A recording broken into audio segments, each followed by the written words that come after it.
Galaxy 2 is amazing.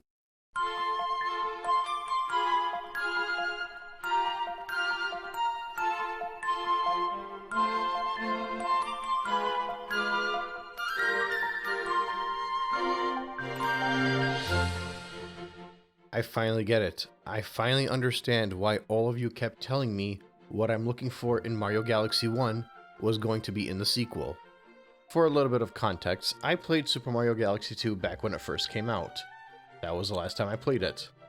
I actually don't remember if I had fully completed it back then either. I don't even remember if I got 120 stars at this point. But I know I revisited Mario Galaxy 1 a few times back then, and then probably for about a decade I didn't touch either of those games until Mario 3D All-Stars came out. If you watched my Super Mario Galaxy 1 retrospective, you'll know that I felt that Mario Galaxy 1 was a difficult game to play after playing Mario 64 and Mario Sunshine. And that is primarily because Mario Sunshine and Mario 64 are actually video games that test you. Mario Galaxy is easy as heck. I would say the first half of Mario Galaxy feels like baby's first Mario game, and once you get to about the halfway point, going on for full completion, it increases in difficulty better and better as it goes on, culminating with a purple coin challenge that has ones that are pretty easy, but some that are very challenging and were much more enjoyable as a result for me. And while it was a little bit lame that the bonus content post 120 stars was just doing the game over again with Luigi, due to the slight variation in physics in his control, as well as the uptick in certain difficulty battles against NPCs, I would say playing Mario Galaxy 1 as Luigi is much more exciting to experience if you're somebody looking for a semblance of a challenge. But regardless, by the time I got to the end of Mario Galaxy, I felt like I needed more. Like the game was getting to a good point where the difficulty could just take off from there and the rest of the experience could be phenomenal. But unfortunately, that's when you're met with the abrupt end of the game. Enter Mario Galaxy 2. The difficulty was almost immediately felt. And it wasn't unfair either, it was good difficulty. You'd face challenges in the first world that you had to repeat a bunch of times just to get through it. But they weren't so terrible like the ones you'd face in Mario Sunshine, for example. And as the game just continues to move on, you get more and more points where you realize, hey, I've lost quite a few lives here. A game over screen will pop up, and I didn't even know the Mario Galaxy games had game over screens, because I only played the first one recently. All of the power-ups return except for the Ice Flower, which is unfortunate, but they have some new ones in there to make it more exciting too. You get Yoshi here, and this is a very good implementation of Yoshi, much better than what was implemented in Mario Sunshine in my opinion. You get a lot more of those open-ended linear levels that showed up at the end of Mario Galaxy, and pretty much none of those segmented planetoid to planetoid ones that were probably too prevalent at the start of Super Mario Galaxy. There was also a noticeable drop in the amount of open sandbox stages, but the few that were in there were fun to play through. I realize I'm showing my cards pretty early, 3 minutes into this very long retrospective that I'm about to go through, but I don't think you guys understand how eye-opening of an experience this was for me. I've always heard Mario Galaxy 2 was better, until one day it wasn't. Deep down, I always figured it was just a bunch of talking points from younger gamers that Mario Galaxy was their first Mario game. That's kind of what I was always leaning towards. But now that I've actually played the two of them, I completely understand why someone would prefer Mario Galaxy 1 over Super Mario Galaxy 2. Super Mario Galaxy 1 is its own type of experience. But in my subjective opinion, Super Mario Galaxy 1 is not the Mario experience. Mario is a platformer first and foremost. Gameplay matters a lot, including in the 3D Mario titles. Every 3D Mario game, to an extent, has a certain amount of spirit. That feeling of wonder, that feeling of discovery. I'd argue the best showcases of this are probably Mario 64 and Galaxy, but Sunshine and Odyssey are pretty close to it. Galaxy 2 is a slight drop-off below that, and 3D World and 3D Land, while both being great Mario platformers in my opinion, have about as much spirit as the new Super Mario Bros. Series. They're a lot more lighthearted, a lot more fun, out of a lack of a better term. I won't speak too much about 3D Land and 3D World as well as Odyssey yet, because for all I know my perspective might change once I revisit those games. But based off of the first 4 3D Marios, 5 if you count Mario 64 DS, Galaxy, I would argue, is the only game that puts the spirit above the actual gameplay. And it's not that the gameplay is all bad, but I would argue that Galaxy 1 sacrificed too much of the gameplay for that spirit as compared to Galaxy 2, which didn't sacrifice as much spirit for the gameplay. There are still some very fun and challenging moments as you play through Mario Galaxy, but for the most part it feels like an exploration game. And likewise, there are still some hair-raising moments when you're playing through Mario Galaxy 2. It just doesn't come to the same extent as you felt in Mario Galaxy 1. You obviously miss out on the story, you miss out on the Carmen Observatory. These are losses in my opinion. But for me, they're only losses when it comes to Mario Galaxy 1, because in Mario Galaxy 1, the spirit, the atmosphere, the environment, the experience was much more important than in Mario Galaxy 2. So I actually don't think it's that bad that it wasn't included in Super Mario Galaxy 2. Straight to the point. There's not even a real-world map, it's just a straight line. And again, while I could see that as a fault potentially, the gameplay and the level design and the challenge that was available in Super Mario Galaxy 2 makes up for the lack of all of that, in my opinion. Here, let's do a visual animation for this one. We're going to call this the Spirit Gameplay Meter. Galaxy 1, the Spirit is at its peak, I would say. As high as you can get. But the gameplay, when it comes to the actual platforming challenges, and that general Mario feel to a game, is like a 4 or 5 at most, I think. With the later game probably closer to a 7 or an 8. But that early game is really bringing it down. On the opposite side, you have Galaxy 2, where I would say the gameplay is close to the peak, a 10 if you will. But the spirit in Galaxy 2 is not a 4, it's like a 7, maybe even more than that. Again, this is my subjective opinion. When you average these two things out, Galaxy 2 is closer to where you want to be. Or where I want to be. This is the difficult thing about 3D Mario games. Anytime I finish one, my immediate thought is, yeah, that was the best game I ever played. So I don't know if I'm on a high because I just finished playing Super Mario Galaxy 2, or if it actually is the best 3D Mario ever played. But I can't say anything just yet, because first of all, I have to actually go through this analytically. In my experience, there's a lot I've learned and discovered once I actually put these games through a lens when I come out of it that I don't quite realize while I'm playing. But in fairness, there is that feel-good factor that can kind of give you an idea of how you're going to feel. Mario 64 I can't analyze too much because I've played that game more than any other game on this list.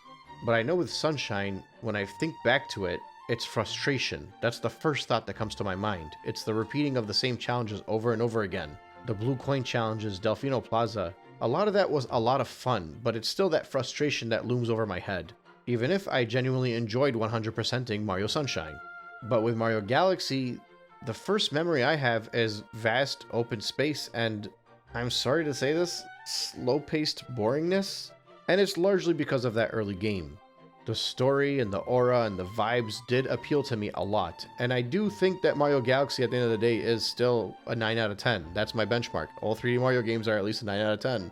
But as a Mario fan breaking it down even further, I found it to be a little bit lacking. Galaxy 2, on the other hand, oh man, I feel like I walked out of one of those 4D virtual reality experiences that you can only feel at Universal Studios. Every new world contained new galaxies, and every new galaxy didn't overstay its welcome. Even the comets, I think they were implemented much better in this version. I like the fact that each stage has a comet medal that was fairly easy to find and sometimes required a challenge to get to. While a lot of the aesthetics that I saw in Super Mario Galaxy 2 reminded me of the upcoming Mario 3D Land, there were still quite a few moments in the game that I felt lived up to what I saw in Super Mario Galaxy 1, and in some cases even better.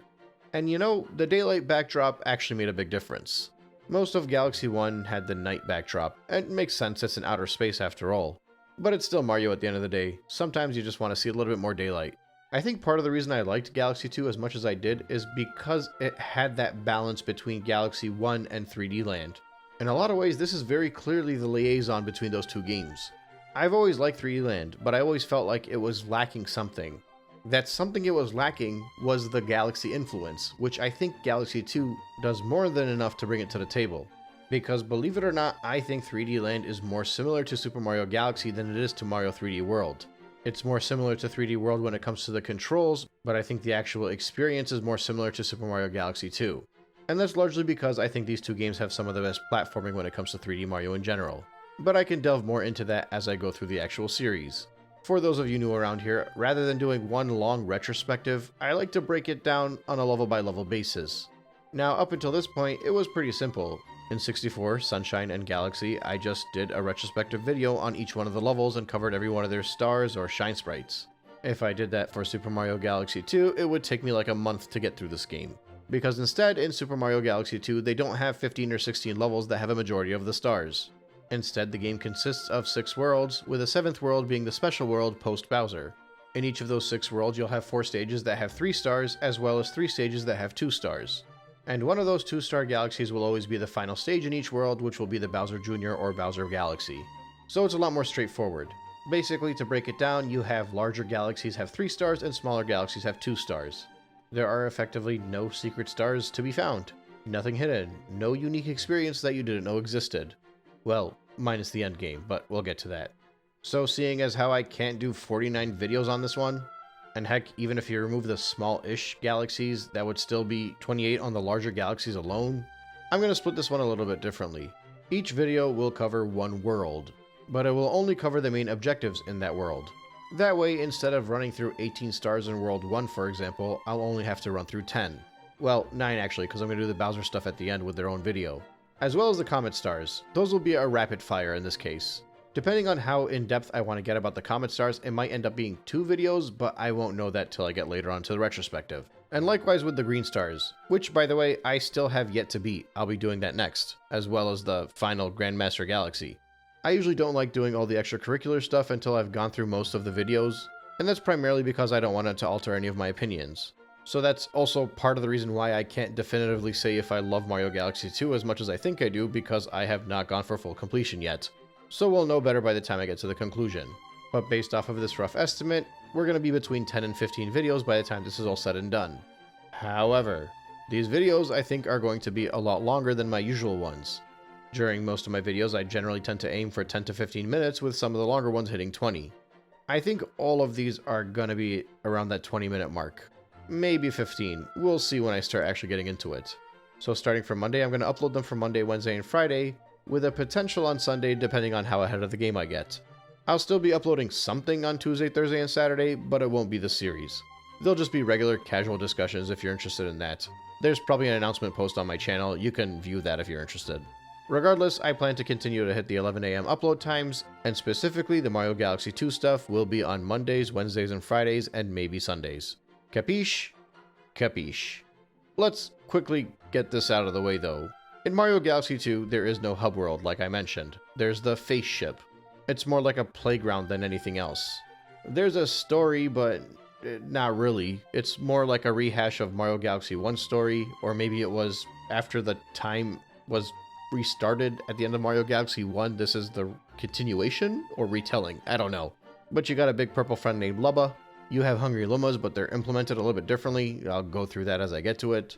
And as you get further along into the game, there are more and more different characters that join you on this face ship. It's actually kind of neat because it reflects your progress. You can walk around, it's almost like a mini museum you can look at. But it is as close to irrelevant as you can get. You'll spend most of your time on the face ship just going up to click the yellow button at the start so you can get to the giant world map, which again is bare bones. For the most part, you're just moving straight ahead, and on occasion there might be a little bit of a fork. I remember this was considered a big deal back when this game first came out, like, oh, this is just like the world maps in the 2D games. But no, this is boring and a little bit insulting, quite frankly. I'm not going to say it's entirely useless, because when comets come up and different things get unlocked, you do traverse around the map quite a bit to backtrack and go accomplish those missions. And to an extent, I kind of like that because it gives you incentive to return back to the earlier levels later in the game without making it feel too repetitive early on. Now, that's entirely psychological, and depending on how you're playing this game, it may or may not make a difference to you, but for me, it was appreciated. But that being said, that's all I really want to discuss about the face ship and about the world map. There isn't much going on here. Like, I could get into details about what exactly shows up on the face ship, but I feel like it would just be a gross waste of all of our time. I will say that the world map is about as effective as the Comet Observatory when it comes to a mechanical level, and I only say that because in Mario Galaxy, I didn't feel like the Comet Observatory offered anything from a gameplay perspective. It was more for the visual aura and experience and spirit perspective and all that. Don't get it twisted, I love the Comet Observatory and what it does for Mario Galaxy 1, but I don't necessarily think it was needed in Mario Galaxy 2. The big thing I will say is that somewhere out there, there's a Mario Galaxy 3 that combines all of the spirit from the first game with the level design and gameplay from the second game, and the aesthetics that meet somewhere in between the two. And I think that game would be a killer, but unfortunately, I don't think we're ever going to see a Mario Galaxy 3. Although, with modern day Nintendo, you never know. But yeah, I'm very excited to go through this one. I feel like I was starting to drag towards the end of Mario Galaxy, even though I genuinely did enjoy the end of that game. But going into Galaxy 2, I feel a lot more lively right now, and I am so excited to go through this retrospective with you. So toss some coal into the fire, let the steam engine roll, and meet me at the start of World 1.